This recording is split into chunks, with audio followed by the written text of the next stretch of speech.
Hare Krishna and welcome everyone to our weekly Bhagavad Gita session. And we are in the we are in the we are discussing topic for today's discussion is Bhakti Yoga or devotional service. So we'll look at some of the verses from 12th chapter, which is titled by Srila Prabhupada as Bhakti Yoga. And Krishna talk about pure devotional service in this particular chapter. So we'll take a look at some of those verses, try to understand what is going on in the discussion of Lord Shri Krishna and Arjuna. Before we do that, let's take a quick preview of what has happened in last session. So the last session, we spoke about the universal form or the Vishwarupa Darshan or Virata Rupa, and we discuss so let's take a quick recap of what we spoke, and then we move on with today's topic. So, so taking a clue from the last verse of 10th chapter, where Krishna says that I pervade the whole world. He says, Mama Tejo Ausha Sambhava. That is one thing. He says it that in 41, and in the 42nd verse, he says, but what is the use of speaking all this? Because my small fraction, my small spark, I'm pervading this entire world. I'm there in front of you, but I'm there in each and every nook and corner of this world as well simultaneously. So Arjuna wants to get some clarity. He's been an attentive listener of Bhagavad Gita. So Krishna started this parampara with Arjuna. Evam parampara praptam, evam rajarshayo viduhu.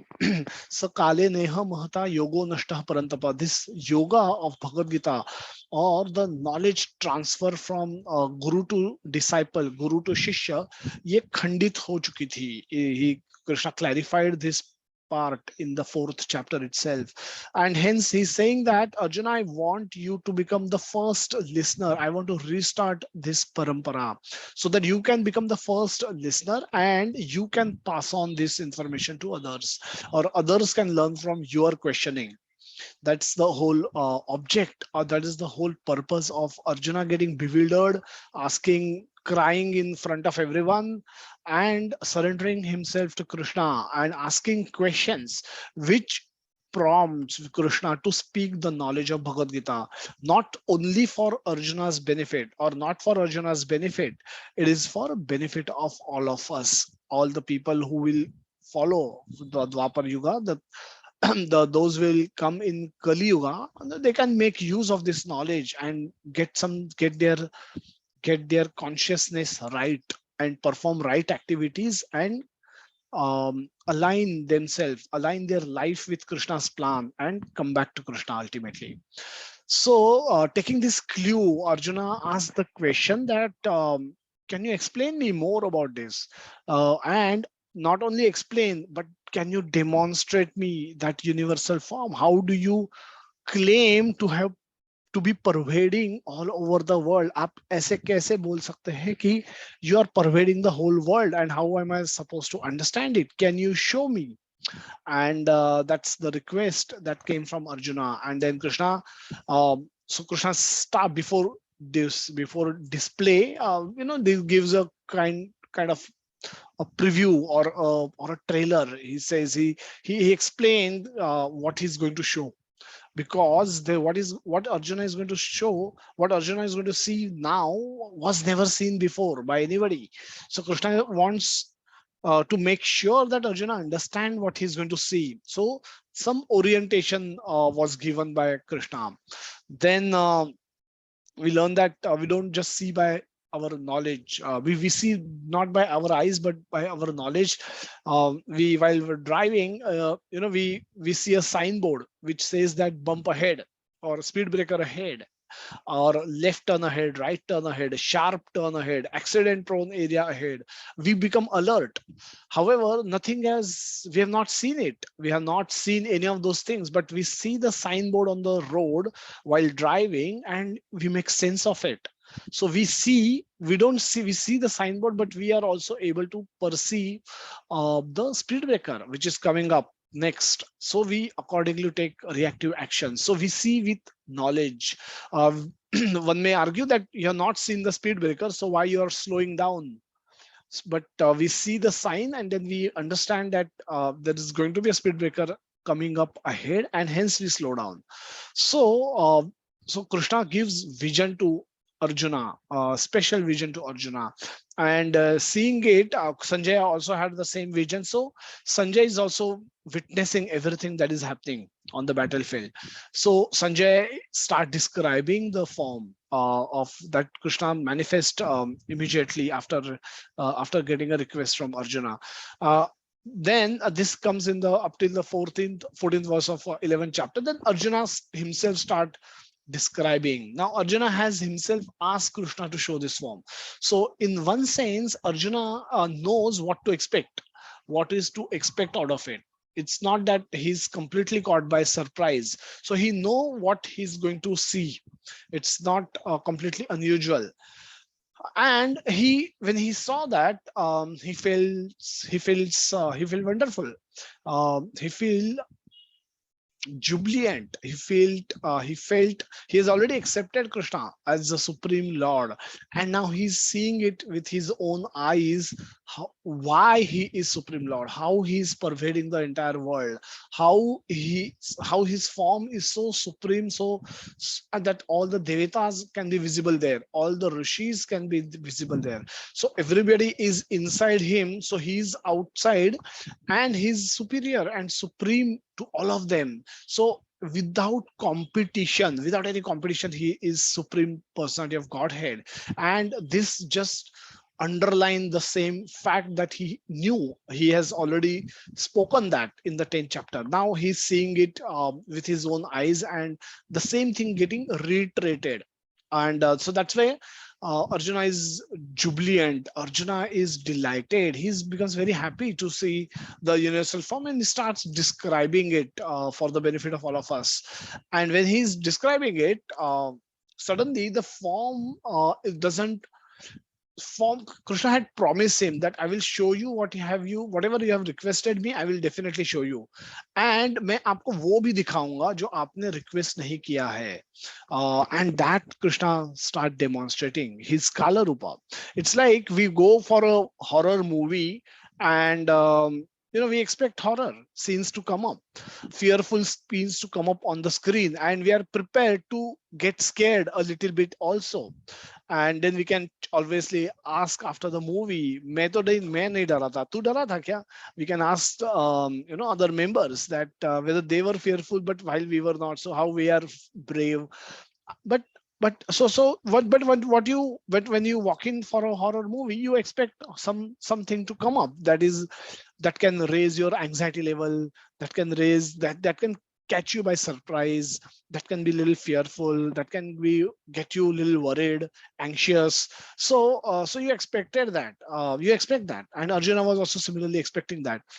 However, if you happen to see, while seeing it, it's happening to the characters on the movie screen. Suddenly, you see your own city.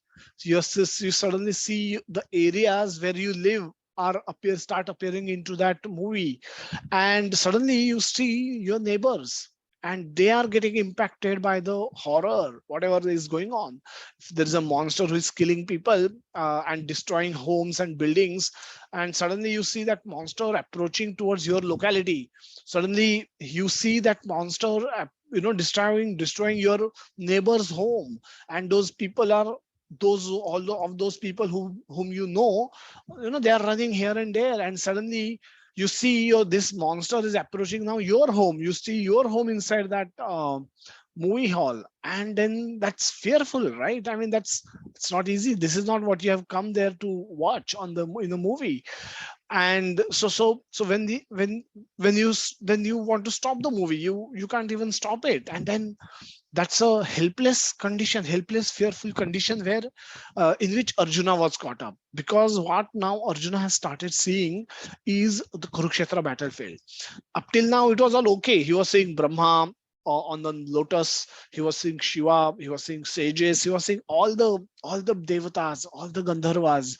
Everybody was inside Krishna's body, and he had multiple limitless mukha, limitless mukuta, limitless garlands, limitless hand, and everything was so wonderful. But suddenly the scene changed to this. Now this is Kala Rupa. Krishna explained him later that this is the his Krishna, his time also. Now he has spoken that, but he's now demonstrating it. Time is literally, it means time, that he Krishna is showing Arjuna what is going to happen in future. And what Arjuna saw that Bhishma, Drona, Karna, Duryodhana, and all the Kuru warriors, also the warriors on his side, are rushing like a river goes to the ocean, like that. They are all rushing inside Krishna's mouth, and sometimes their heads get stuck and becomes a churna. Churna is powdery, and it gets crushed. For making it powder, head ka powder बनने के लिए उसको crush करना पड़ेगा. So powder can be made in a grinder, and so all that is happening, and then the blood is oozing out of people's body, and one of the mouth of Krishna is pulling out his tongue to lick that blood. And that's a extremely ghastly sight. I mean, seeing it even done to an animal is also extremely ghastly, extremely bad. What to speak of this happening to people whom you love, whom you like, who are your relatives? If anybody see this happening to them, then it's completely bewildering. It's completely scary, and that's what happened to Arjuna. And then Arjuna um, ask him who you are, and then Krishna explains him that I'm Kala. I'm manifesting this form which you have not even requested, but I am showing it so that you can fight this battle without any doubt, without any without any uh, without any shanka, without any doubt. And he says that everything is going according to my plan. It's Krishna's plan. With Krishna's plan, he has made everybody assembled here. So he says, now you kill them. That's also an execution of my plan. If you will not, I will anyway have them killed, because they are already dead. For me, for my Kala Rupa, I'm seeing the future, and in future they are already dead. So you become Nimitta Matra Bhavasavya Sachi, that you become an instrument in execution of Krishna's plan. Don't make your plan. Don't tell me your plans that you don't want to fight. You fight to execute my plan and become famous in the return. And Arjuna is again offering prayers in an extremely fearful mood. He spoke various prayers to Krishna. Yesterday we heard what is the importance of offering beautiful some prayers to Krishna, that at least we can say, Krishna, you are great and I am nothing. And then, please give me intelligence, whatever we can speak out of our, by becoming humble, by bowing down our head, whatever we can speak, that's prayer. And to glorify Krishna, to admit how our dependence of Krishna, to express our gratitude towards Krishna, that Krishna, you have given me so much. I don't even deserve it, but you have given me. So you please give me intelligence, please give me courage, please give me your blessing to use it in your service. And that's how that's what Krishna wants. Krishna wants to see. Krishna has given us, but he feels happy when we offer something in return to him. And that shows our and we may do it as a matter of duty. Even if we are not at the level of love, we may initially do it at a matter of duty. And at least at a better than duty is gratitude. That gratitude has some rasa in it, that we are acknowledging what Krishna, how great Krishna is. Duty matlab किसी ने बोला है करो करो, इसके लिए जाके कर दो, ओबेसेंसेस करना है जाके कर लो, चलो ये भी एक काम कर लो. if there is really God, let him not become unhappy with me. तो कर लो, क्या फर्क पड़ता है. Duty is dry. It's not doesn't contain a lot of rasa, but gratitude had a lot of rasa in it. And better than that is, of course, love. When we do this at a platform of love, it's considered to be the best. And so Arjuna offers prayers. Then Krishna explained the how process of bhakti is supreme. Though he bring himself, he close all that horror movie He stop all that horror movie and then show him the forearm form. Arjuna want to see forearm form, Narayana form, and then he then says, "Now bas ho gaya, आप two arm form में आ जाओ." And I'm most happy, most reciprocal form, most connected. I'm with that form only. I want to see that form of Shama Sundar. And Prabhupada says that if you can get connected, attached to this form of Shama Sundar, then that is best. Then your life is perfected. And then the Krishna explains that how process of bhakti is supreme and recommended for Arjuna and also for all of us. So Krishna is the objective of showing this Virata Rupa was not to divert Arjuna from worshipping Krishna's two-arm form to worshipping Krishna's Vishwarupa form. It's not to, so Prabhupada spent a lot of last 3-4 verses uh, in comparing which forms are of Krishna are supreme, and what is it that we can worship. I've shared these two verses, the the purport, and I've shared them on the group. I don't know if you've had chance to look at it. So the 54th verse and 55 verse, both are extremely important verse. The 53rd verse is also very nice, and Prabhupada has written a very beautiful elaborate purport for these verses. So I thought we can go through this word file which I had shared along with the recording link, which I shared I think on Thursday or Friday. But if you have not had a time to look at it, we'll just quickly go through this and then we move to the today's topic, so that you can later on go through, read through this at your time. So in the 54th verse, Krishna is saying that, my dear Arjuna, only by undivided devotional service can I be understood as I am standing before you, and thus and can thus be seen directly. So all the three things, by bhakti, pure devotional service, pure bhakti only, I could be understood as I am. So janma karma chame divyam evam yoveti tattvataha. So by following a process of bhakti means what? Process of bhakti means predominantly, Prahlad Maharaj says, hearing chanting in association of devotees, and all the other 7 processes of bhakti. So, but that is the key. By following this, I could be understood as I am. So for getting knowledge, we need assistance from Krishna to understand Krishna. We can't understand Krishna by our own effort, which means we need to approach Krishna. If we need to understand Narendra Modi, who is the Prime Minister of India, or any other great personality, we can't just walk in and demand answers from them. We cannot demand, and they are not obliged to. We have our little independence and they have their supreme independence. They may just refuse and we can't do anything about it. So we can't demand them to tell us or reveal their heart to us, but we can approach them humbly in submissive spirit, and by rendering some service to them, by glorifying them. And if they become merciful enough, they can choose to reveal to us. It's again choose, it's a matter of choice for them. They may still not like our service, and they may still not choose to reciprocate with us. They may not want to share with us their deepest secrets. They may not want to tell us what are their likings and what are they fearful of. These are personal things, and so those can be known only when these things are revealed to us by these personalities.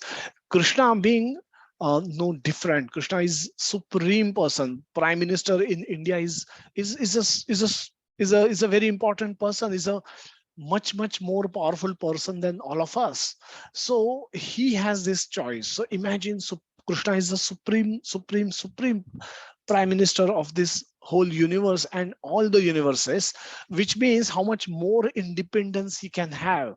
So we need to approach him in a humble way, in a submissive way, by performing devotional service, by performing bhakti, by glorifying Krishna, by genuinely believing that Krishna is glorious, and then acting in that consciousness. When we do that, Krishna says, I could be understood. Then you can understand me. How? Dadami buddhi yogam tvam. I will give you intelligence to understand me. Then you can understand me. Not otherwise. So perform bhakti. Then, and perform, by performing bhakti, please, you can get some understanding of me. Again, bhakti is most perform in a surrendered mood. Surrender comes from knowledge that uh, that whatever we are doing, whatever we possess, whoever we are, is only possible due to Krishna's mercy. And for that, we need understanding of Bhagavad Gita. We need to logically understand that how my efforts alone don't bring me results. I need Krishna's mercy, direct mercy, for anything to happen to me, anything, any small uh, right thing to happen to me. Is it, if I need somebody, I need Krishna's mercy. I need so many things to happen right, so that I get desired result. It could be as simple as traveling from one city to another, or traveling from yeah. So basically, anything and everything, we have our part to do, but we have Krishna's sanction required to, in order for us to get the desired result, desired outcome. So when we understand this logically, we become submissive to Krishna, and by doing so,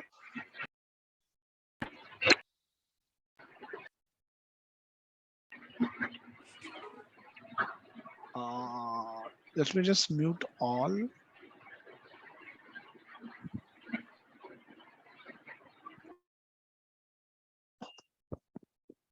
Yeah. So and then Krishna says, then you can see me. Seeing, yesterday we heard in the Bhagavad, in the yesterday's class by Narottam Prabhuji, that seeing Krishna is very easy and can also be very difficult, and depends on our faith, depends on our knowledge, depends on our sadhana. And the what we can see stone, or we can see Krishna personally standing in there. And whatever we see, Krishna reciprocate to us in that exact mood. And because why, he can understand our mood, because he's sitting in our heart as Paramatma. So he's seeing everything, he knows everything, and he knows when we look at DT, which is nothing but Krishna himself personally, what mood we have, what mood do we have. And exactly he knows that mood, and then he reciprocate with us in that mood. So only in this way, Krishna says, you can enter into the mysteries of my understanding.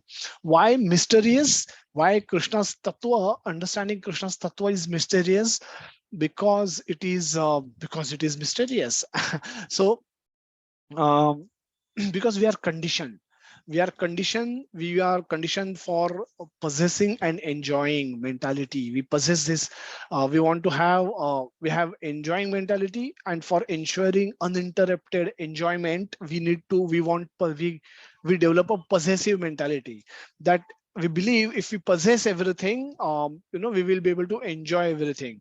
So these two mentalities, mentality to enjoy and mentality to possess, or lord over the material resources, lord over the material world, become lord of the world. And we want to become lord ourselves. That's how, from there, comes this mentality to possess. Possession is ultimately to ensure uninterrupted enjoyment, uninterrupted sense gratification, and that's what keep us bound in this world. So so this is mysterious, and because of this conditioning that we have, our mind does not easily accept somebody else's supremacy, और किसी का greatness हमारा मन accept नहीं करता, reject करता है. और रेजिस्ट भी करता है, बोलता नहीं नहीं सच नहीं है, मैं नहीं करूंगा तो कौन मेरे लिए करेगा मुझे तो करना ही है, मैं कर रहा हूँ, मैं सारी अचीवमेंट्स मेरी है, सब कुछ मेरे कारण हो रहा है, और मैं नहीं करूंगा तो कुछ भी नहीं होगा। And that is not completely untrue, ये पूर्ण गलत नहीं है, पर ये आधा सच है। It is partially true. Our efforts are also required, but Krishna's sanction is also required. Krishna's mercy is also required for anything, any result for us to be achieved. जब कृष्णा की मर्सी नहीं होगा तो सुबह उठना impossible हो जाएगा. We may end up leaving our body in the middle of night. And that's we may not even gain our memory every morning. Every morning we don't open our Aadhaar card and see what is our name and what is our address and who these people are who are in our home. We get our memory back, but while we are sleeping for 6 hours, 7 hours, 8 hours, we are in deep sleep and we completely forget where we are sleeping, whether we are sleeping in an air conditioned soft bed or we are sleeping under the sky with no facility.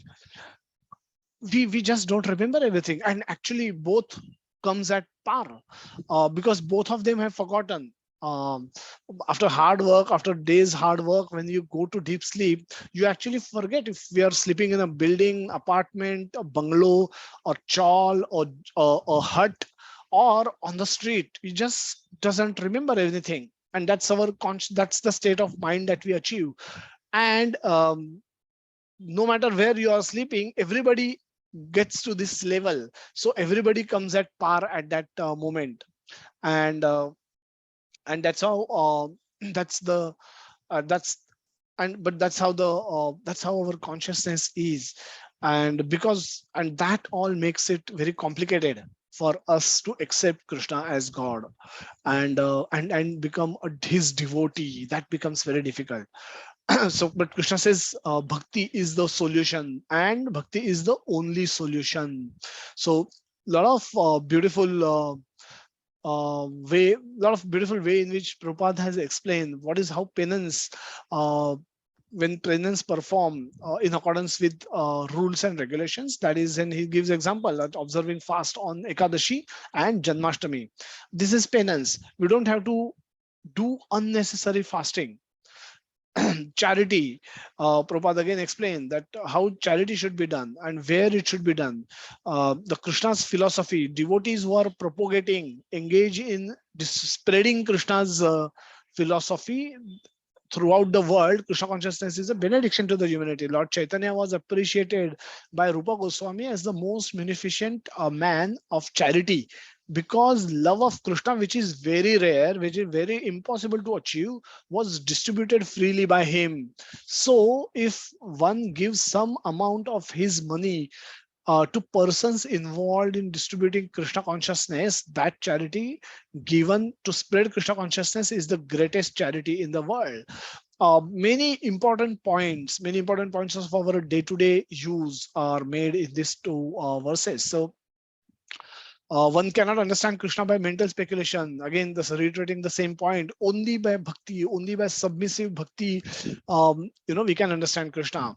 So take simple example. You cannot demand answers from Prime Minister. Prime Minister is free not to answer, and so we can't demand the same from Krishna also. So Krishna is also free not to answer, but his mercy is accessible. We can do things which he likes, which he has recommended, which can catch his attention, attract his attention, and then he can choose to become merciful to us. And he reveals in Bhagavad Gita that he wants to become merciful to us. He wants us to become favorable to him. He wants to give us mercy. He's waiting for us to turn to him and do something, desire to receive that mercy, so that he can he can distribute this mercy abundantly. Jitna chahiye utna de sakta hai. Krishna can give. He is waiting for us to ask so that he can give. And why that? Because of the independence, that minute independence that he himself has given us. He respect that, and therefore he is waiting. He's endlessly waiting, tirelessly waiting. Krishna says that Prabhupada in further explains that the two-handed form and the four-handed form are not the two-handed form is the supreme, the four-handed form, the four-handed form of Narayana, and the universal form is also not a permanent form. There is no loka in the spiritual world where the Lord eternally lives there in the spiritual in that form. So it's a temporary form, just for making a point, just for proving a point to Arjuna. That form was taken, but that form always exists. It exists. Krishna exists in form of his energies. Krishna is always there, but that's not him per se, but those are all his energies. He pervades his whole world by his energy. But he's as a person who likes and who has desires, who likes certain things, dislikes certain thing, has a desire, has some preference, and so that person who can be pleased very easily, who can whom we can worship, whom we can reciprocate with, that person Krishna is independent of all this. So Krishna changes. Then that's Krishna Sachidananda Rupaya. Many beautiful verses Prabhupada has quoted. Ishvara Parama Krishna.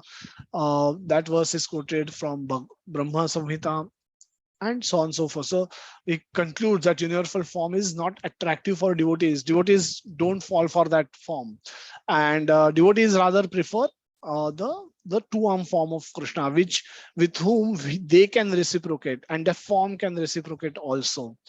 Mat karma, mat karma krant, mat karma krant, mat paramo, mad bhaktaha sangha varjitaha. निर्वैर सर्वभूतेषु यह स माम एति पांडवाः. Another beautiful verse. My dear Arjuna, he who engages in my pure devotional service, free from the contaminations of creative activities and mental speculation, he who works for me. Now, this is very interesting point, and this Krishna may continue to make this point, or Prabhupada continue to make this point in the subsequent verses also, purports for subsequent verses also. That what do you mean by working for Krishna? And the one who makes me the supreme goal of his life, making Krishna our goal, making devotion, bhakti our life, not part of our life, and who is a friendly to every living entity, is certainly can come to me.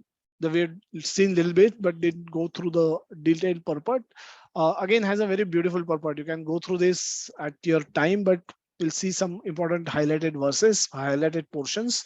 Therefore, in this verse is considered to be the essence of Bhagavad Gita. Bhagavad Gita, book directed to the conditioned souls who are engaged in the material world, with the purpose of lording it over the nature. We want to become the lord of this nature. We want to become the lord of the resources that we see in the nature. Whatever we have, we want to lord over it, become their master.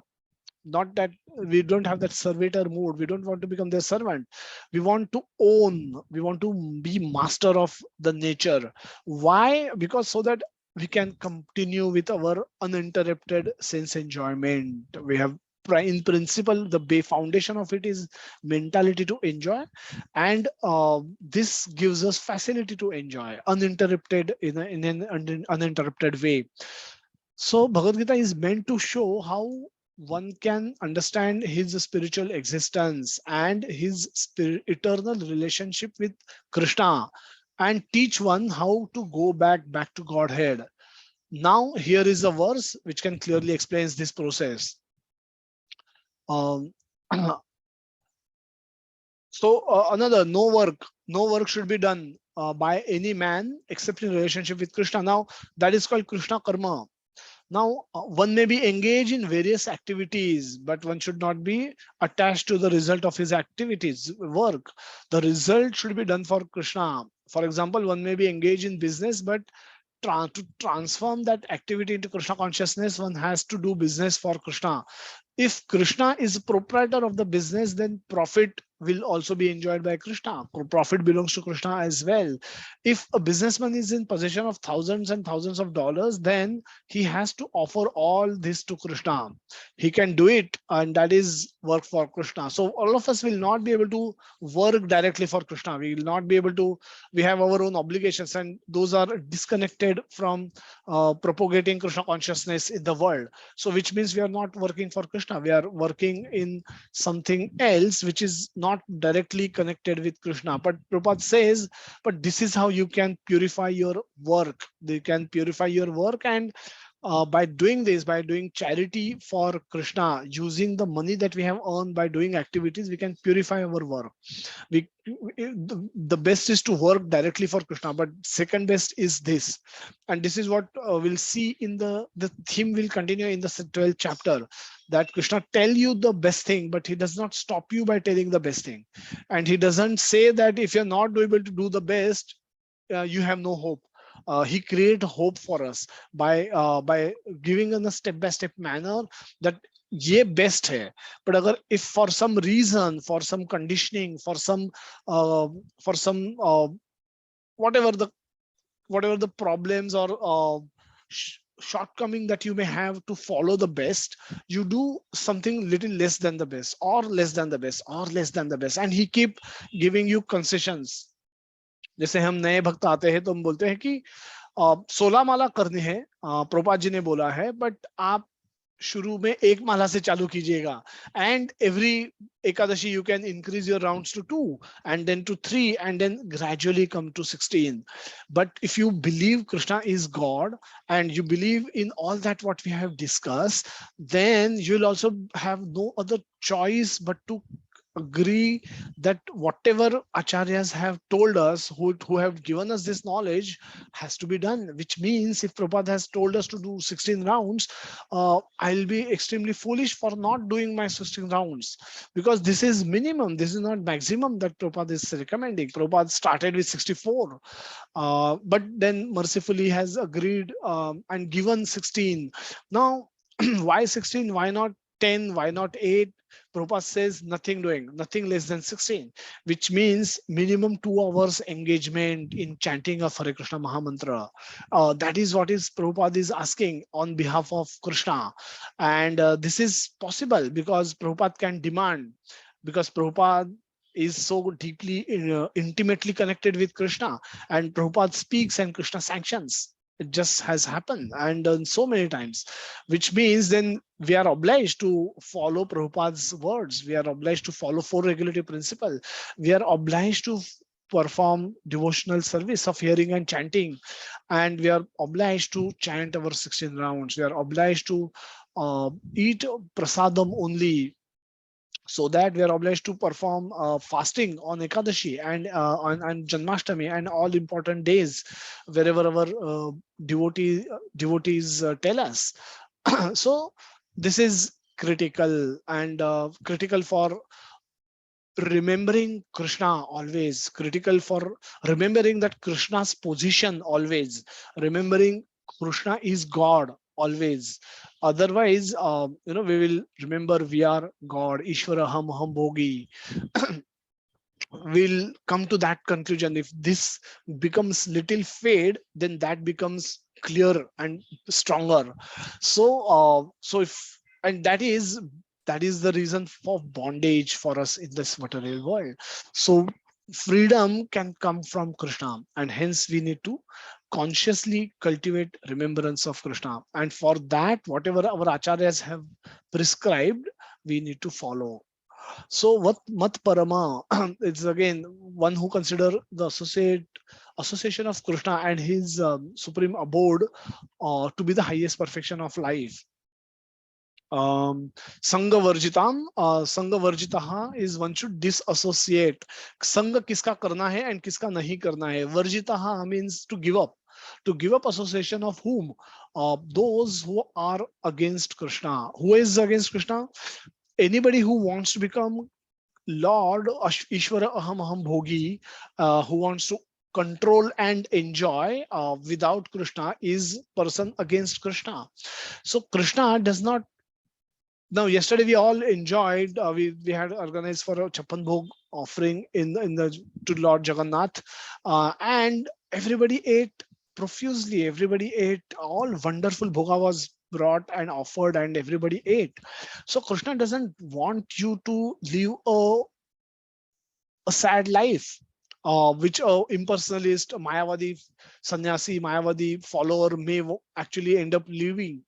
So the life in Krishna consciousness is full with rasa, because Krishna is Rasaraj. He himself is abode of all rasas, and he reciprocates rasas with his devotees.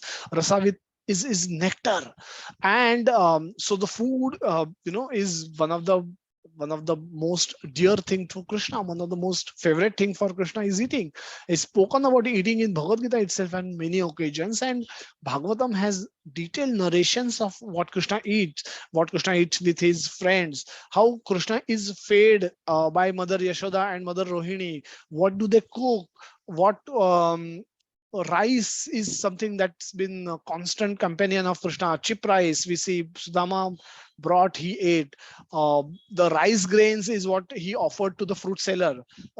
Then the so Krishna loves food. I mean, have no doubt about it, and that's what he all his devotees also love, relish the prasad, the remnants of food that is already taken by Krishna. So it's not about depriving oneself from enjoyment. It's about enjoying properly, enjoying not in the not with the not in a way that is contrary to the instructions given by Krishna.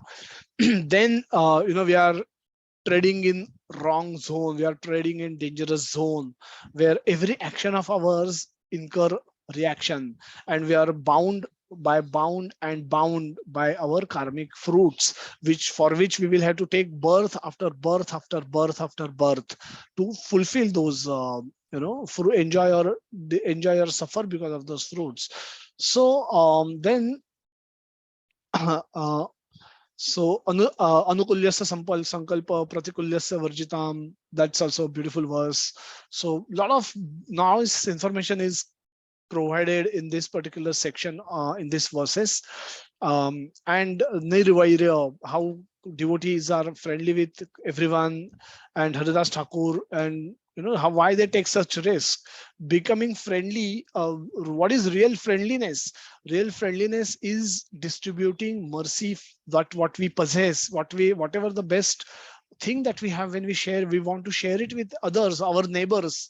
And a perfect example of it was Jesus Christ. He was crucified by non-devotees, but he sacrificed his life for spreading Krishna consciousness or God consciousness. So this is what this whole purpose was all about. Coming back coming back to our topic now. Topic of Bhakti Yoga. In the 12th chapter, the whole 12th chapter is all about Bhakti Yoga, pure devotional service. And the first verse is where the first verse, Arjuna is asking question that evam satata yukta ye bhaktas tvam paryupasate. Now this is devotional service. This is bhakti. Satata yukta, always engage.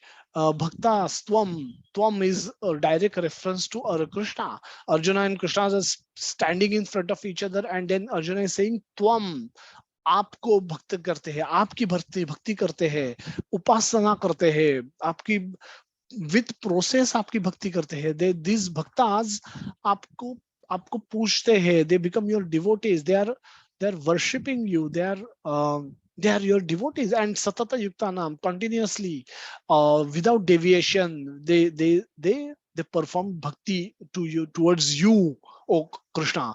So there's no confusion that Arjuna and Krishna are only there. They are standing in the middle of battlefield.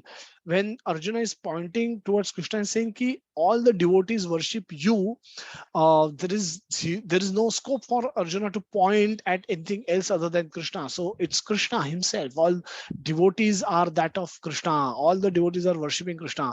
Now Arjuna is saying this is one type of worshippers, and then there are other type of worshippers also. उनके बारे में आप मुझे बताइए कि who is better situated? Yogam Yogamitama. Yogavittamaha is means who is perfectly situated. Yoga is connected with Krishna. कौन सबसे बेहतर connected है with you? Now Arjuna was a devotee of Krishna, so he was covered by the first sentence, the evam satatayukta ye bhakta stvam paryupasate. He was falling in that category of devotees, but Arjuna was aware that aksharam avyakta तेषाम जो अव्यक्त है और अक्षर है, so Prabhupada translate it as impersonal Brahman and unmanifested. Some people consider this to be the reality as well, and or this to be the absolute truth. Impersonal Brahman to be the which is unmanifested, which cannot be perceived. Now that can also be a object of worship for some devotees. Now those are also not rejectors of Vedas. Those are also Vedantists, or they may call themselves Vedantists as well. So they are also studying Bhagavad Gita. They also could be studying Vedas, different Vedas or Vedanta Sutra, or they could also be writing commentaries, big commentaries, and giving big speeches on the subject matter of God. But these people are also not less in number. And so the bhaktas are also there, but Arjuna fell in the previous category. But Arjuna says, now this category of devotees also exist. Unke bare mein kya? Unke bare mein. Now, amongst them and amongst me, who is better situated? Who is better connected with you? Yoga is connection. So Arjuna is asking a beautiful question to reveal Krishna more about, to reiterate why bhakti is supreme. And Krishna told about, now this comes from the reference come for this particular verse doesn't directly come from the last verse of 11th chapter, where Krishna is glorified and conclusively said that bhakti is supreme.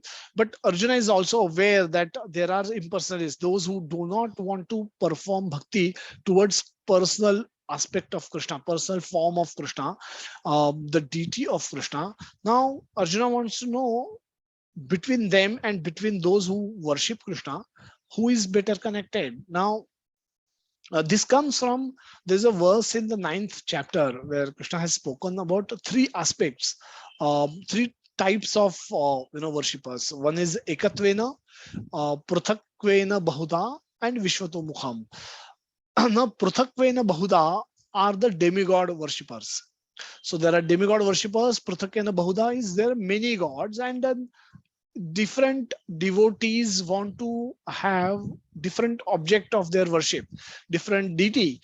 They may, on Monday they may worship one deity, then Tuesday another, Wednesday another, Friday another, Sunday another, and that is how they continue. Or they may dedicate themselves to a one particular deity only, but that need not be Krishna's deity. That could be Ganeshji, that could be Shivji, that could be Durga Mata, or that could be any other their expansions that they may have, but they are not worshippers of Krishna or Narsimha or Rama, as Prabhupada has given these three examples in one of his previous purports. So, so there are those who ekat pruthakvena bahuda, those who are those worshippers. Now Krishna has elaborately spoken about them in 9th chapter.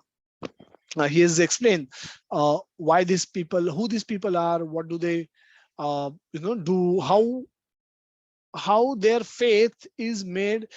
Krishna in the Paramatma, as a Paramatma in the heart, understand your desire to worship a particular deity, and he says, I make their faith steady. मैं ही उनको विश्वास देता हूँ कि ये देवता को worship करूंगा तो मुझे कुछ मिलेगा, and with that faith they follow a lot of rules and regulations applicable for that deity. And but he says that whatever that deity would have given you is small, is temporary, and is limited. And उसके आगे जाके कृष्णा और भी कहते हैं कि actually जो देते हैं वो नहीं देते, वो मैं देता हूँ. बट सिंस आप मुझसे नहीं मांग रहे हो, उनसे मांग रहे हो, तो मैं उनके थ्रू देता हूँ.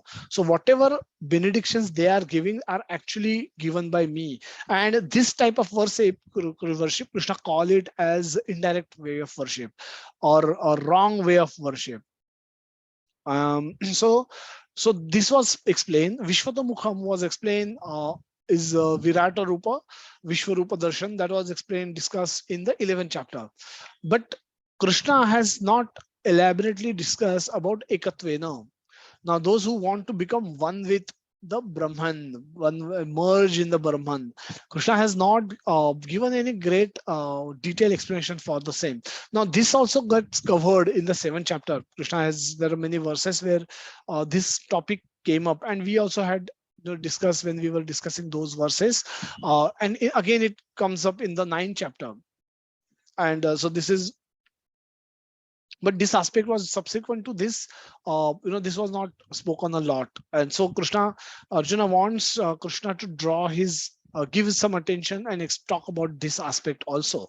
And again, so with this, Krishna is with this also, Arjuna's position will become, Arjuna want to reconfirm that what his position is, it's not at loss. It's not a wrong position, and we all want to be sure of that as well.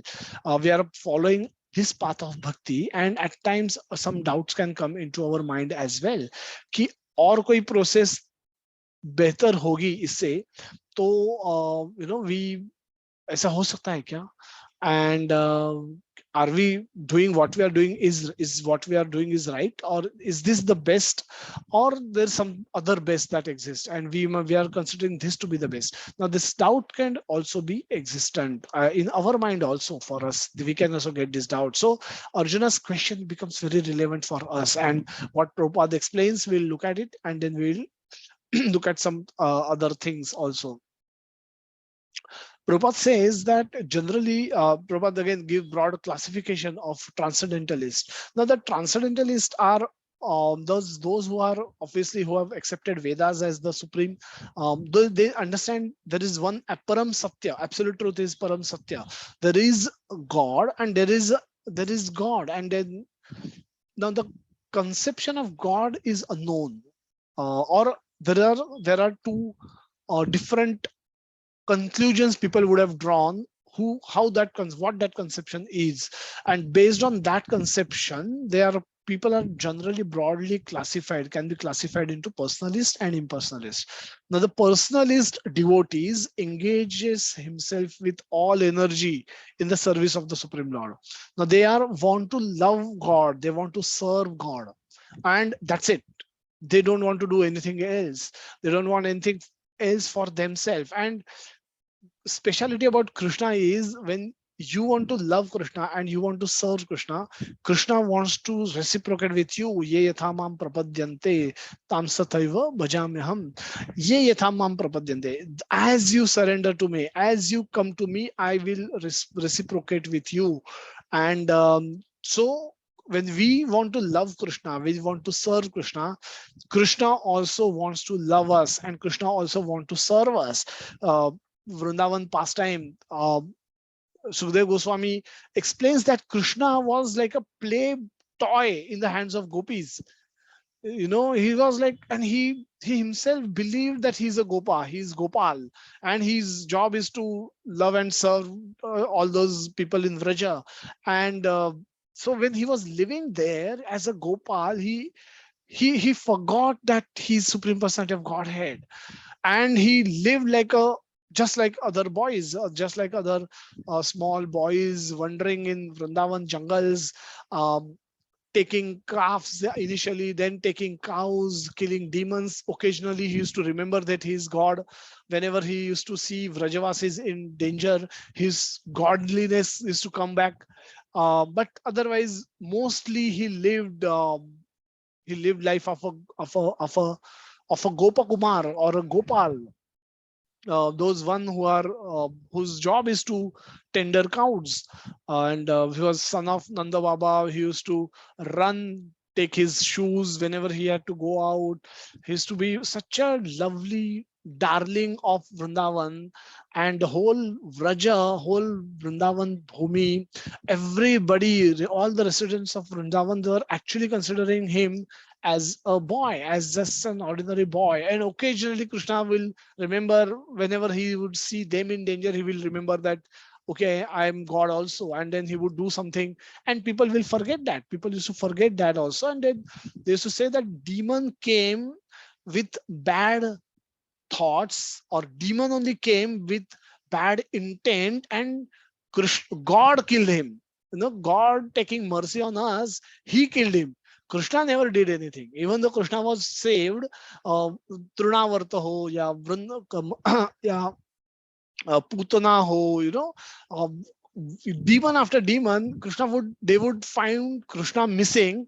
Krishna kahin chale jate the, and then Krishna or demon used to die, and then Krishna they used to find Krishna playing nearby or on the body of the demon, and they used to come quickly, and then they used to lift Krishna up, and then they used to pray to thank God for saving Krishna.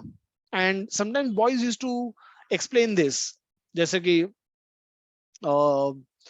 the Ashoka trees were were Damodar Leela. Damodar Leela, the Krishna took his ukhad and broke two trees, and two celestial beings appeared from that, and they spoke with Krishna. They offered their prayers to Krishna, and they parikrama kar di Krishna ki, and then they left. And this was seen by boys. And when the other villagers came, they told, they were all they were all surprised to see these two big huge trees fallen without any storm. कुछ storm नहीं, हवा नहीं, कुछ नहीं, और अपने आप tree कैसे गिर गए? इतने दो मोटे मोटे, इतने दो बलशाली ट्री झाड़ है, कैसे गिर गए? और कृष्णा था वहां पे भी, and Krishna was there on between them, and दोनों trees fell down. उसको luckily कुछ नहीं हुआ, भगवान ने बचा लिया. But these boys used to go and tell them, no, Krishna नहीं तोड़े हैं दोनों झाड़, तो Krishna only broke those trees. We saw, I saw. Now this is what happens, when we suddenly become devotee and we start telling our elders that Krishna is the absolute truth. Krishna is doing all this. Krishna has done all this. Then what they do. That's exactly what Brajvasis did to these boys. They said that we saw Krishna took this ukhal. He said, how can Krishna carry this ukhal? Ukhal is so heavy. They said that we don't know, but Krishna carried ukhal. He was dragging it, and he went inside he went through those trees, two trees, and as if he wanted to break those trees only. And for that he used that ukhal वहां stuck कर दिया, और थोड़ा सा जोर से खींचा, दोनों झाड़ गिर गए, और ये दो देवताज आ गए वहां से. They were effulgent. उनका बहुत अच्छा सुंदर पोशाक था, बहुत सुंदर दिख रहे थे. And but they bowed down to Krishna and they spoke something to him. We didn't understood that क्या बोला उन्होंने, but बहुत respectfully वो कृष्णा को कुछ बोल रहे थे. And then they परिक्रमा कर लिए और चल दिए. ब्रजवासी से फालतू बात कर रहे हैं ये लोग. These people, all these kids, they have no brain. I mean, how can this happen? What they are telling, कुछ नहीं होता ऐसे. And then they used to not believe. That's what will happen to us if we start preaching to our elders or our elders in our family. But apart from that, I mean, we should continue to perform bhaktis just like those Gopa Kumaras. They perform their devotional service to Krishna. But the impersonalists, and then on the other hand, Prabhupada contrast devotees with impersonalists. Now, impersonalists of this, they're Prabhupada referring to them as transcendentalists. So these are not people who, this could be the people who could be wearing saffron, who also might be having mathas, who also must have published Bhagavad Gita, and who also must be, taking this kind of a classes, who also must be speaking eloquently, expertly on the topics of Vedas, must be chanting so few ruchas from Vedas. This Veda says this Veda says that. Very impressive, and could be and could also speak about Bhagavad Gita, could also speak about Bhagavatam. What to speak of other conclusions, not to speak about their conclusions, but they may not conclude on all this, but they could do all these things, and their intention, their motive could be completely different. They may have no desire to go back to Krishna Loka, to Dhamma Paramam Mama, Yena Mam Upayantite. They have no understanding of that, or they will reject it, or they will interpret those verses in such a way to suit their mood, to suit their intent, to suit their understanding. So these are impersonalists. So they are not ordinary people. They are not people who are misled, or they themselves mislead a lot of people. Um, so the so this is the Prabhupada, contrast these two types of worshippers. And Prabhupada, Krishna has already said in 9th chapter also that all their efforts are lost. In the 9th chapter, Krishna says that their everything, whatever they perform, that is lost, because if they can't come to the platform of bhakti, they can't come to the platform of personal worship, all their effort will be defeated. And that's what Krishna had already concluded in the earlier previous verses of 9th chapter. But here he will reiterate. He'll reiterate. There is also a slight difference between impersonalist or Mayavadis. There's a Brahmavadis and there are Mayavadis. Now, Brahmavadi has personal Brahman conception of Lord. They want to merge in the Brahman. Mayavadis are slightly different, and their understanding is that of that they understand spirit, they understand the spiritual aspect of soul, and that we are soul and we are not this body. Therefore, they hate the body, and they hate everything that is associated with our body. Their understanding is the reject the temporary, and the body is temporary. All bodily desires are temporary. Bodily relationships that we have are temporary. The bodily sense gratification that we engage ourselves into is also temporary. So reject everything. So Naiti is a famous quote that they have.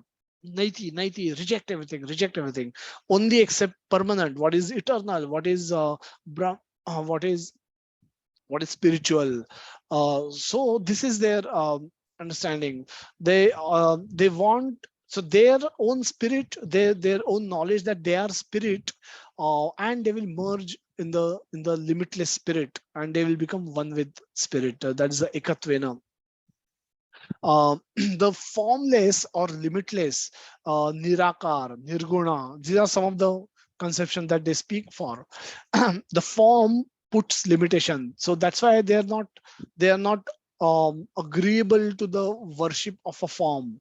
They said form cannot be limited. If I'm present here, I'm not present anywhere else. But that is not the case of the absolute truth. Absolute truth is everywhere.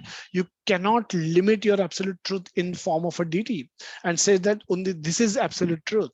But and again, a lot of these conceptions are not entirely wrong. And so the personal conception, impersonal conception. So initially, when we when we direct our consciousness outwards, we know ever from birth, we know we are conscious of ourselves. You know, when a child is born and child feels something tickling in his tummy, child is not has no ability to speak. So what does child do? Child cry out loud. Child cry out loud, and then mother comes and she feed the child with her milk. And now child immediately understand that this is what I have to do. Whenever I get a similar feeling in my tummy, whenever I have some pain, I discomfort, I have to cry. Then somebody will come and attend me.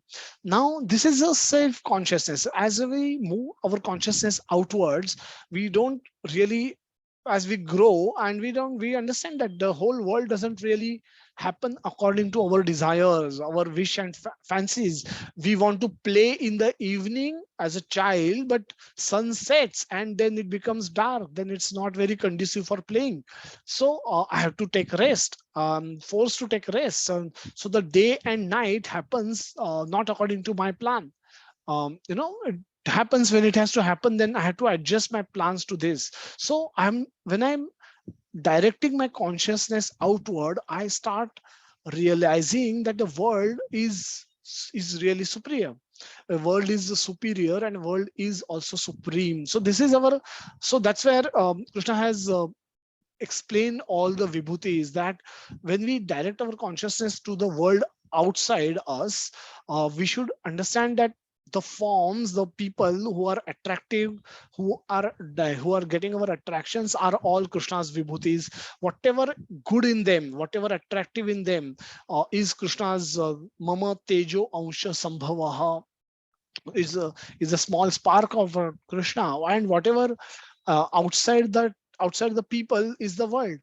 Whatever beautiful, whatever the great systems that we see, great processes that we see, the greatness of the world in general is Krishna's manifestation, and that's how Krishna has spoken about in detail.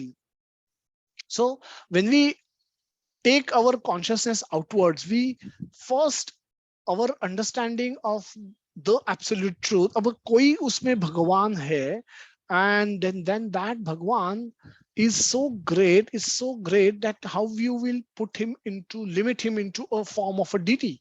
How can say that this is Bhagwan and ये सब देख रहा हूँ वो क्या है फिर. So that's why the immediate, when we become interested in the spirituality, when we move outwards, when we understand and accept that somebody is greater than me, that exists and that is controlling this whole universe, and this universe, as also a lot of things in my life are actually happening according to his wish, his desire and his sanction. And then that's how we become humble, we become submissive, we want to align ourselves with that personality or that conception. Now, so this is impersonal conception that we immediately get, that वो बहुत ही great होगा जो ये सब कर रहा है. वो मतलब इतनी नेचर में ब्यूटी है, इतने birds are so beautiful, they sing so beautifully, insects are so beautiful, our body is designed in such a beautiful way, it's perfect so flawlessly, that whoever he is, wherever he is, must be great. And that greatness, that's initially, it actually is an impersonal reality. We get caught in that impersonal reality, but if we stay there, we may not progress. Just like when halwa is cooked in our home, the first thing that comes to us is the fragrance, and fragrance is everywhere. If we have a four-room apartment, then we move from one room to another room, we continue to get the fragrance, and that is so nice. That is also pleasing. That gives some pleasure. That gives some fulfillment.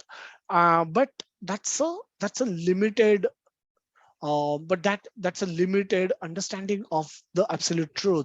So the Paramatma is a one step ahead. We go one step further, and then we sight. Paramatma also implies the sight, the not only just fragrance but also sight. Sight, fragrance plus sight gives us deeper understanding of that absolute truth. That absolute truth is a person, but when you but tasting the halwa, it gives us the nectar. The person is existing, but if I'm not able to reciprocate my relation, I have any relationship with him and not able to reciprocate with him, then that person being there also is incomplete. But when I see that person, when I reciprocate with that person, and that person reciprocates with me, then I have a fulfilling relationship. I don't have a one-sided relationship. I have a two-sided relationship where I have certain things to do, and the other person also has certain things to do for me. He has to sanction, he has to give his mercy to me, and that mercy comes from a deity. When my faith becomes stronger, that mercy can come from a picture of Lord. That mercy can come from a deity of Lord, because God is present in all of this, and he can manifest himself in any of these and all of this simultaneously and reciprocate with all of us simultaneously. So that's how the Prabhupada again brings this point, and it gives this comparison that the but again gives a conclusion also right up front, that we find that in this chapter, that of different processes of realization of the absolute truth, Bhakti Yoga, devotional service, is the highest.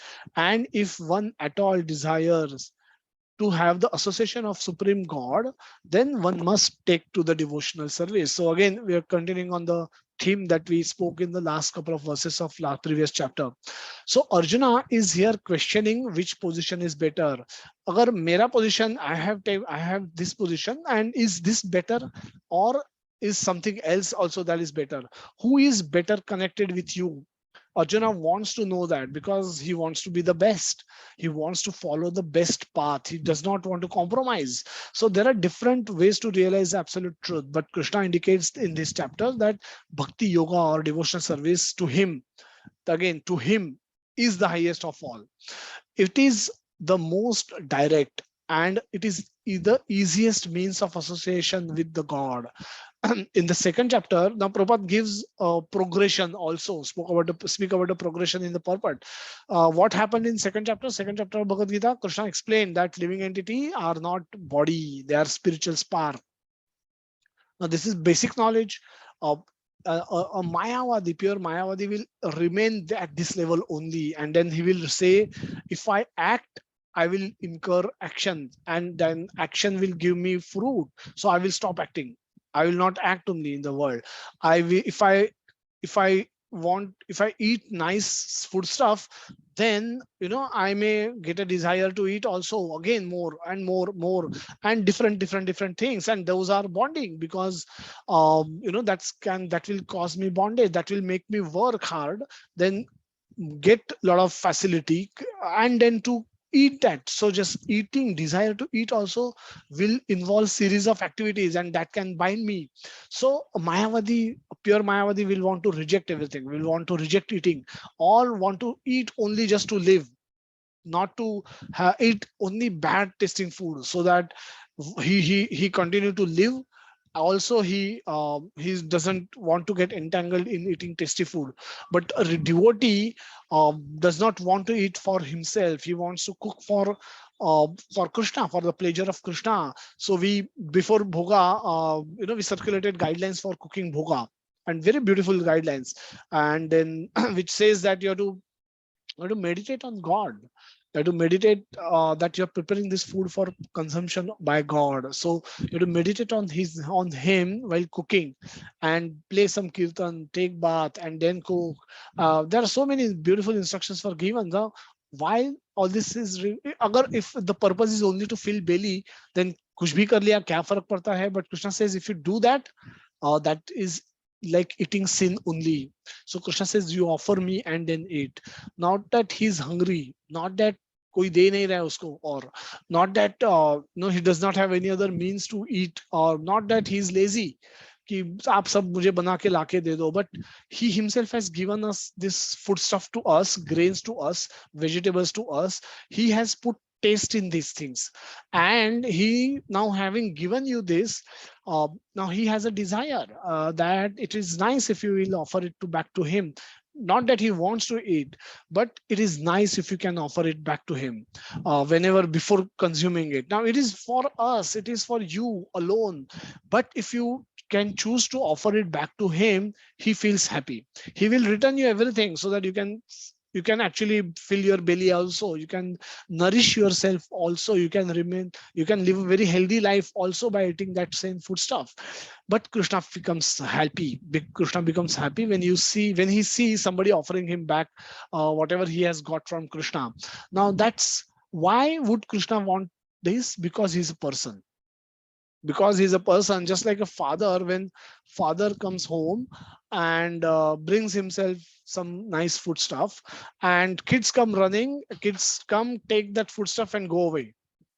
Now it's meant for the kids, but one kid who takes everything doesn't even want to share it with other kid, that he doesn't like it. And he doesn't even want to give it back to his father also, that also father does not like it. Now it's come from father, it's not that father cannot arrange it for himself. However, father feels very nice when whatever he has given to the kid offer a small portion of it back to father.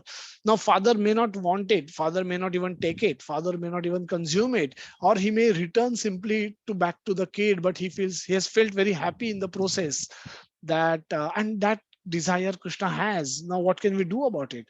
Just like he has a desire to wear a peacock feather in his hair, on his turban, or on his helmet, on his head, he has this desire. Now Krishna is supremely independent. Like we have our own desires. I want a nice car, I want a nice home, I want a nice wife, I want a nice husband, and I want to go here, do this, I want to go there, do that, wear this clothes, that clothes, do. So we have so many desires, and the Krishna has this desire. How can you stop Krishna from not having desire? And therefore, if you don't offer, he says that's actually sinful. So don't do that. Please offer it to me. So eat foodstuff which is offerable to Krishna only. That's as simple as that. And Krishna feels nice, and he says, I remove sin from that foodstuff, because even vegetarian foodstuff otherwise have possess sin. So though on a minute or a minor scale, but still it is sinful. Uh, so uh, so Krishna says, I will remove sin, and uh, that's why this conception of Mayavad becomes very untenable, becomes very difficult to follow. And that's what Prabhupada Krishna will also explain in subsequent verses. The sixth chapter, by the end of sixth chapter, Krishna has spoken a beautiful verse that yoginam api sarvesham madgate nantaratmana shraddha bhana bhajate yomam same yukto tamamata. Krishna is saying, now Krishna in between has not really positioned himself as supreme personality of Godhead. But in this particular verse, he says, Shraddhavan bhajate yomam same yukto tamomataha. ये मेरा मत है कि जो मुझे श्रद्धा से भजन करते हैं मेरा, those yogis are perfect. Now yogis, amongst the yogis, dhyana yogis are also there. Jnana yogis were also there, and all kind of yogis Krishna has spoken about. But Krishna says amongst all of them, devotee is the best. Seventh chapter, he elaborate on this theme that Maya Vesha Manapartha, Maya Sakta Manapartha. So become attached to me, become perform sadhana in a wholehearted manner. Eighth chapter, Krishna says, gives direct means to attain Krishna.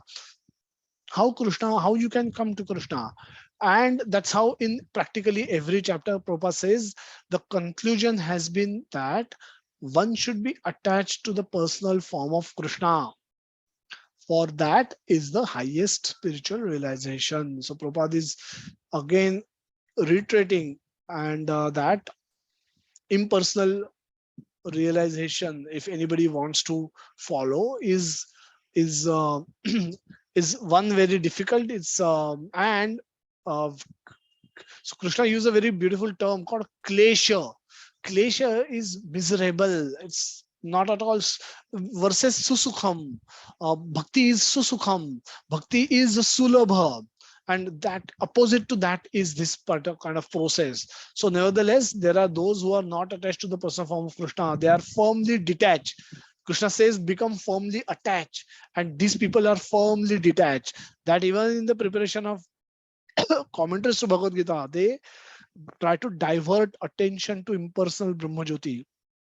They prefer to meditate in the impersonal form of the absolute truth, which is beyond the reach of senses and the manifest and not manifest. So which is unmanifested. Unmanifested means which is not visible, or which says that everything is Krishna, or everywhere that absolute truth is everywhere, and everything is that absolute truth, which means means nothing. I mean, and okay, it's also beyond the reach of senses, because that absolute truth is so great.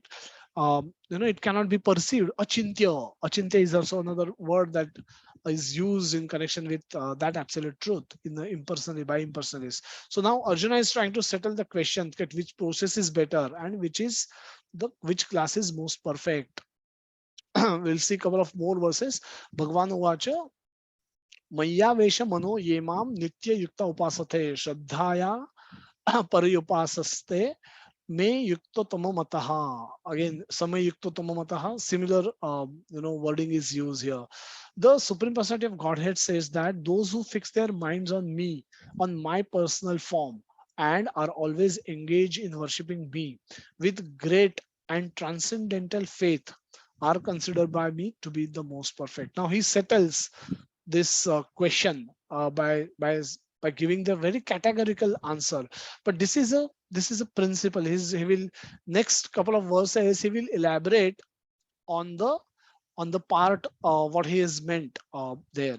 So in the answer to Arjuna's question, Krishna clearly says that he who concentrates upon his personal form and who worship him with faith and devotion is to be considered to be the most perfect in yoga. Very categorical answer, without any without leaving any scope for interpretation, without leaving any scope for doubt in anybody's mind. So very categorical. So for one in such Krishna consciousness, there are no material activities because everything is done for Krishna.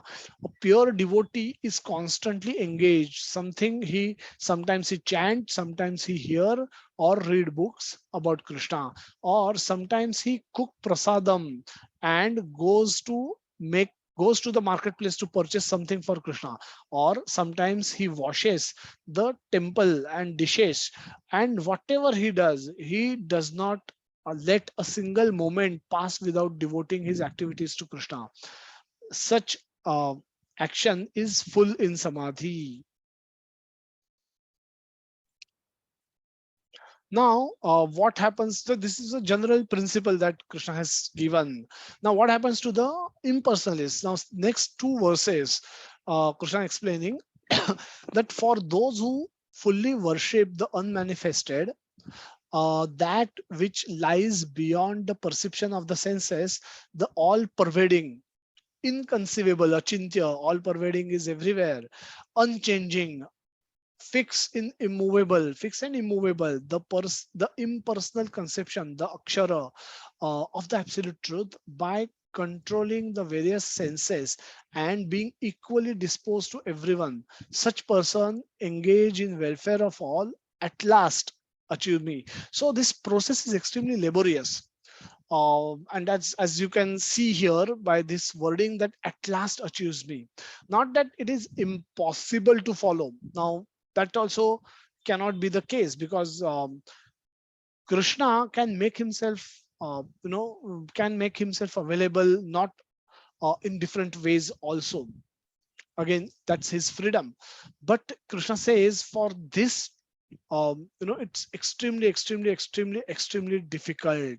And that's what has been explained in this couple of verses.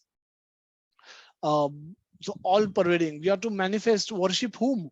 Worship the unmanifested, which you cannot see. Radha Raspberry ji, Radha Madhav ji, we can see. So worshipping them, what is worship? Worship is exchange of emotions. Worship is you have to have love for somebody, and that love for somebody cannot be unmanifested, unseen.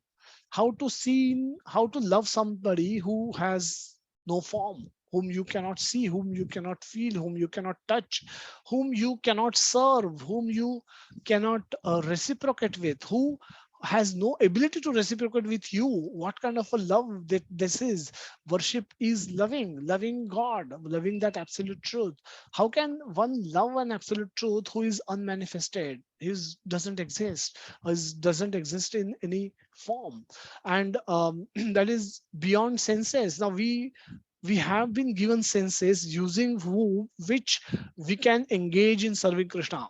And though our sentences are not transcendental, Krishna agrees to appear in form of a book, appear to form of a in form of a deity, agrees to appear in form of a prasad.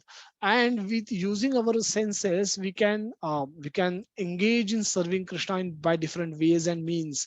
However, um, however, this conception of absolute truth is that he is beyond our senses, perception of our senses. He is all pervading. Means he does not have limited. You cannot limit him to India or Bathura or Vrajabhumi or this world. He's everywhere. He's unconceivable.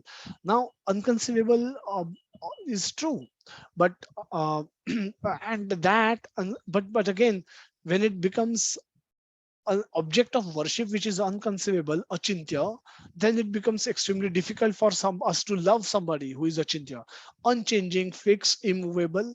Now, all that, these are not very attractive concepts for our object of love. Now, worship or bhakti or devotion is an emotion. Devotion is an emotion which comes from love, comes out of love for the other absolute truth. Now, that absolute truth has all these qualities, then it's extremely difficult for anybody to love them. And therefore, at last, but if somebody somehow manages to do that, then such person can achieve me at last. So for those whose minds are attached to the unmanifested impersonal feature of the supreme, advancement is very troublesome. Very clear. Kleshodhik is the word used by Krishna, very categorical. And versus this, Krishna has used susukham kartum avyayam in 9.2. That process of bhakti is very susukham.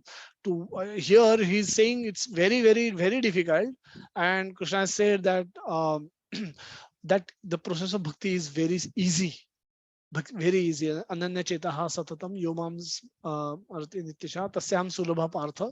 So that is one. Then in the 8th chapter 14th verse also, Krishna says that tasyaham sulabha partha nitya yuktasya yoginam.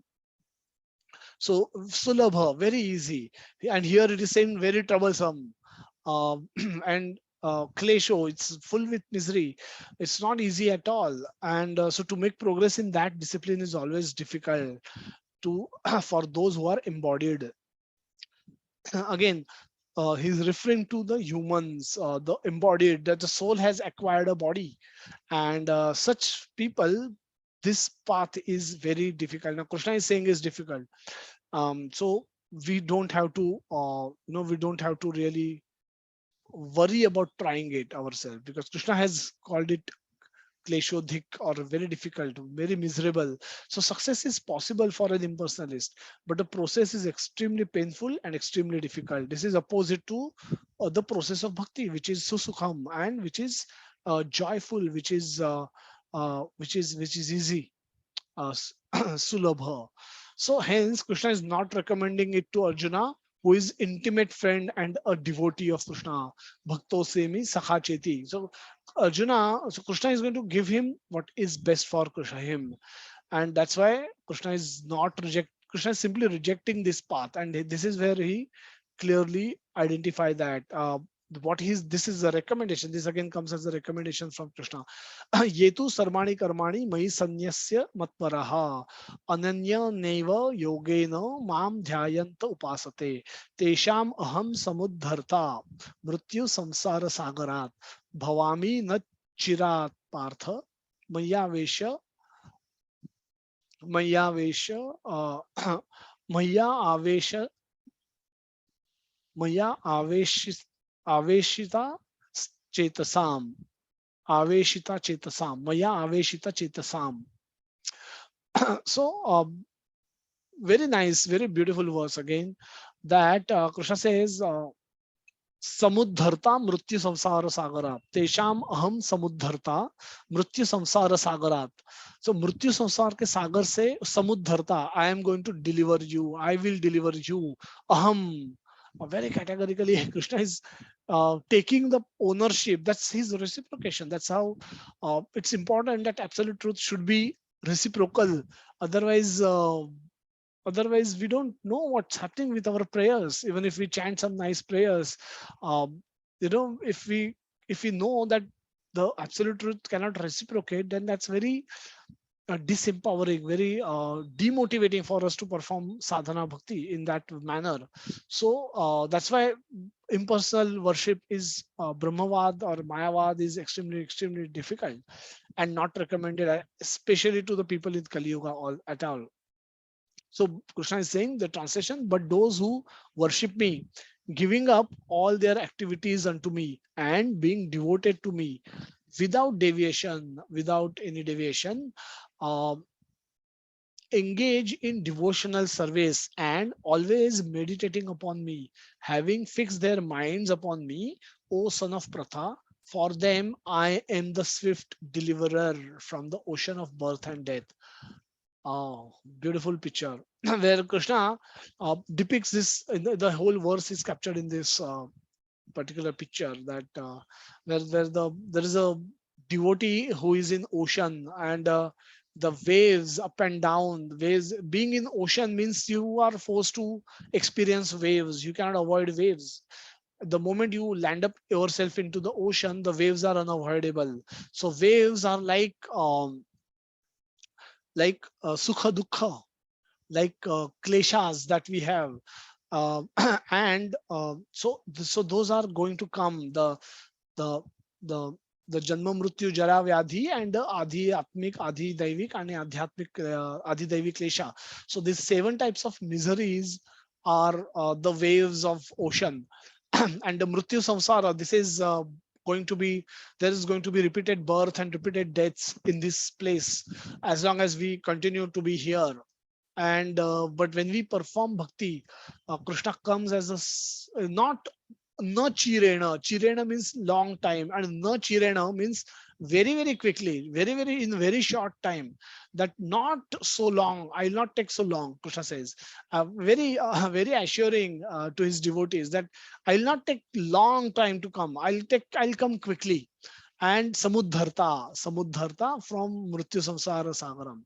And samudharta, uddhar karna matlab you're delivering that soul, each soul, one soul at a time. And the moment, the more you surrender to Krishna, the more Krishna come closer to you, and you go closer to Krishna. And eventually he will extend his hand to us, and we can hold on to his hand. We can hold on to the process of bhakti. We can hold on to the sadhana bhakti that we are performing. We've got by mercy of Krishna and Guru, and we can hold on to that. And then Krishna says, you don't have to do anything. I will lift you up, and then I will make you sit in the Garuda, and I'll take you back with me, back to Godhead. So to summarize, Bhakti Yoga is superior to all processes. Krishna stated this in Bhagavad Gita on multiple occasions for removal of doubt. So anything that gets repeated, that is important, should get repeated. And what gets repeated, we should understand that that part is important. And bhakti is how bhakti is supreme has been repeated from starting from 6.47 till this verse, or whatever we have seen in the 12th chapter, 7th verse. So that underlines the reality that indeed bhakti is supreme. Indeed the bhakti is the only process to follow. Not No point in wasting our time in doing anything else. Bhakti is indeed supreme. Krishna is supreme personality of Godhead, and if we wish to perform bhakti, we should follow the rules and regulations given by devotees, by our acharyas, so that we can develop love for Krishna. We can we can appreciate what Krishna has done for us. We can show gratitude towards Krishna. And when we can become appreciative of Krishna, when we understand his role in our life, what role he's playing in the results that we are achieving, that the salary we are getting, what role Krishna has in it, my visit to office and return, how Krishna is helping me in this. I could have a family, I could purchase a home, a car, a nice create nice facility for myself. What role Krishna has played in this? When I understand all this, when I appreciate all this, then we develop a natural gratitude towards Krishna. And that more the gratitude, more the surrender to Krishna, and the more the reciprocation from Krishna. So that is a simple process. So Krishna has stated this in now multiple occasions, and most of those we've been repeating continuously in class after class. Hence, one should not waste crucial lifetime in exploration of different things. One should dedicate themselves to the process of bhakti or devotional service, which is a very beautiful very very beautiful process of loving and serving Krishna and devotees, and so that a devotee can easily perform, which is easy to perform. Anybody can perform with bare minimum means. It can be performed. No need to have golden paraphernalia, silver paraphernalia to offer plate to Krishna. No need to have spend a lot of money in preparing bhoga for Krishna, patram pushpam phalam toyam. You can offer anything to Krishna. So it is easy, it is accessible to everyone, it is available today, because of mercy of Srila Prabhupada.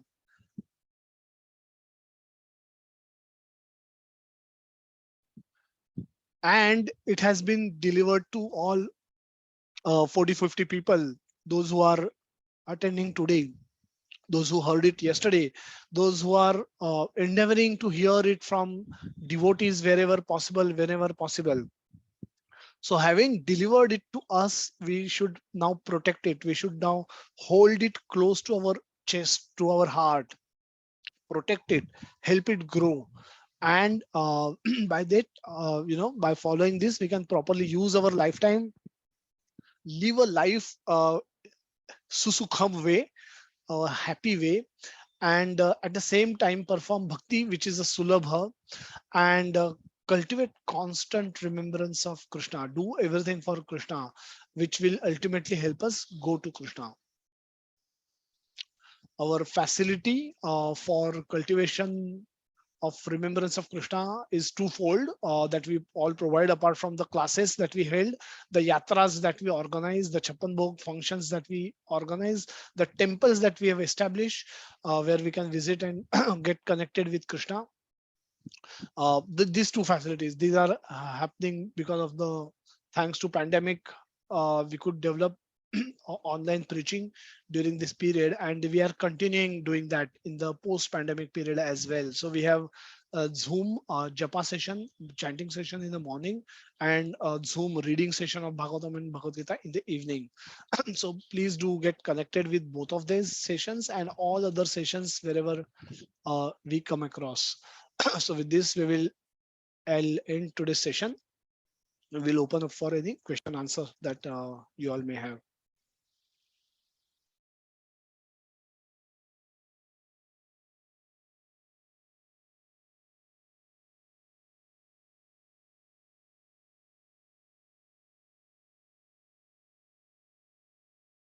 One question is, how can we draw comparison between Vishwarup Krishna from form and Virata Rupa Krishna form, meaning the Roop here. So that is one and the same project. So they are different. They are referred to by different acharyas in different ways.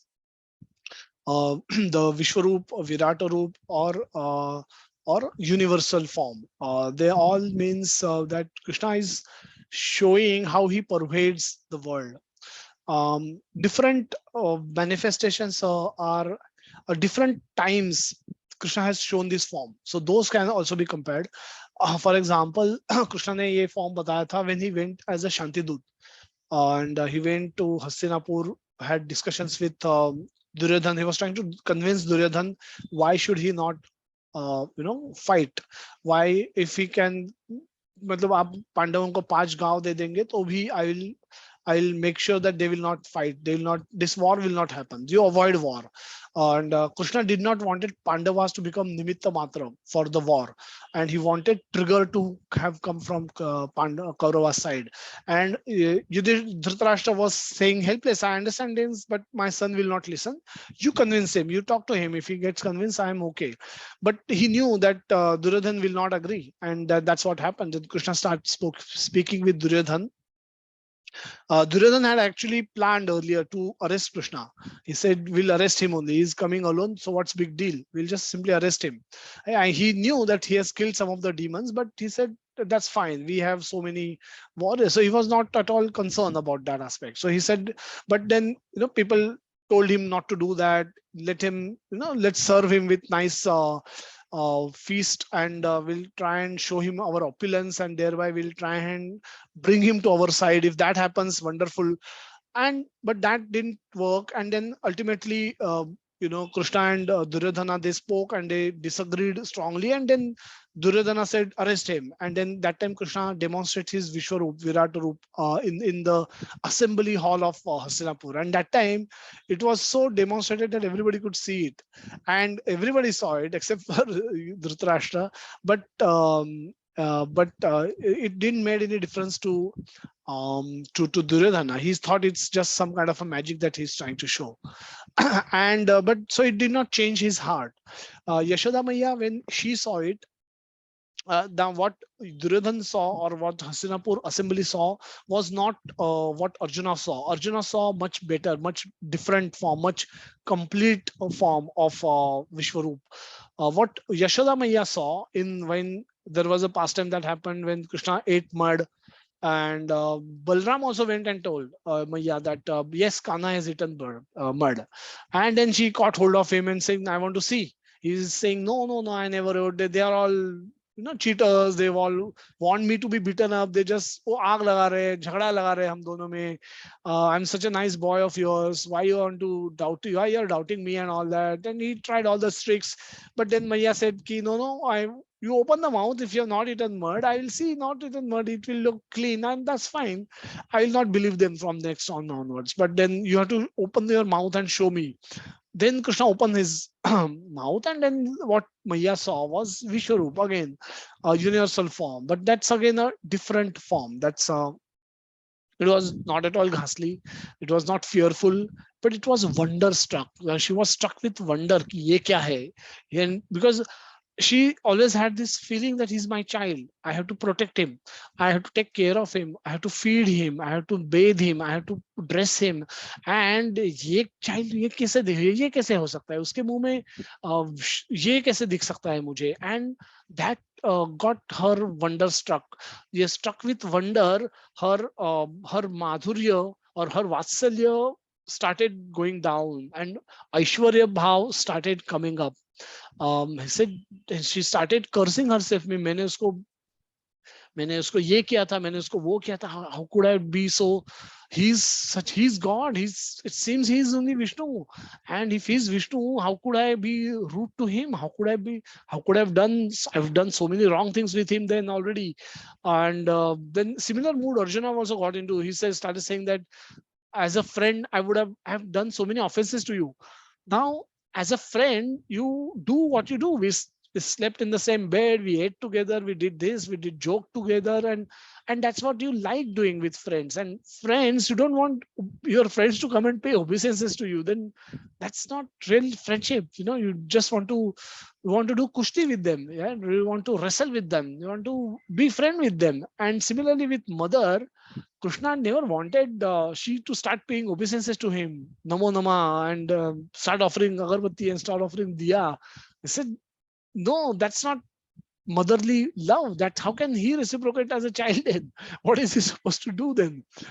So he immediately found that that's not going to help her. So he immediately erased that Vishwarup. So the Vishwarup that Yashoda saw, the Vishwarup that Duryodhan saw, and Vishwarup that Arjuna saw. Between Arjuna's Vishwarup Darshan, there is a Sanjay's description also which comes. Now, what Sanjay saw and described and what Arjuna described, there is a difference in that also, though it was the same form seen by two different people. But again, that comes more from perspective. That Sanjay had a different perspective. So he got attracted. It's like saying same thing. We see different things like six blind men and an elephant. They touch the tail. They think elephant is like a snake. Somebody touches the leg. He says elephant is like a pillar. Somebody touches his back. He says elephant is like a wall. And somebody who touches his trunk says elephant is nothing but like a snake.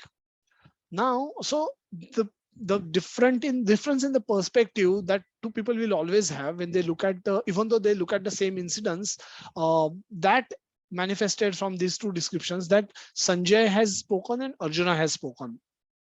But essentially what Arjuna was demonstrated, what was demonstrated to Arjuna was most complete in the history of in the history of this universe. And that's what Krishna also confirmed, that what are you going to see has not been seen by anyone. And so that is how. And then Chaitanya Mahaprabhu also demonstrated his universal form, his six-arm form. He would that there are many descriptions in Chaitanya Charitamrita. At different occasions, he showed different forms to different devotees based on their desires. So it's got a lot to do with the what the devotee is desiring also. And so that's also play a role. And Arjuna also got to see what he was desiring, but he never asked. So that is a Kala Rupam. So this is how we understand different aspects of this universal form.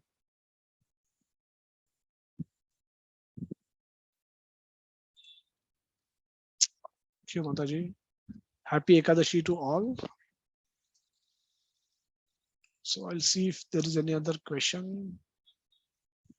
So if there are no other questions, we can end today's session.